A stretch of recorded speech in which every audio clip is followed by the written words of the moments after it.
I bet you जो मैं आपको बताने वाला हूं किसी ने नहीं बताया होगा। अगर आप किसी भी बिजनेस में हो, ऑनलाइन बिजनेस में हो, एफिलिएट बिजनेस में, नेटवर्क मार्केटिंग बिजनेस में हो या अपने ट्रेडिशनल बिजनेस में हो, एक बेसिक चीज अगर आप समझ गए, आप बिजनेस को बहुत लॉन्ग टर्म तक लेके जा सकते हो।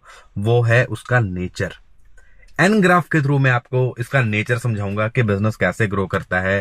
मान के चलिए ये एन ग्राफ है, आपको स्क्रीन में दिख रहा होगा। जब हम स्टार्ट करते हैं, बिल्कुल बिगनिंग में होते हैं, है ना।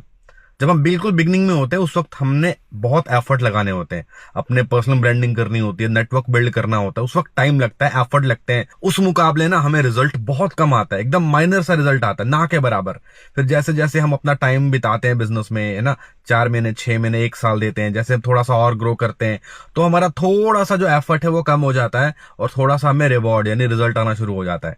जैसे जैसे धीरे धीरे हम टॉप पे जाते हैं, एकदम बहुत मेहनत करते हैं, पेशेंस रखते हैं, अपनी स्किल्स पे काम करते हैं, नेटवर्क को बिल्ड करते जाते हैं।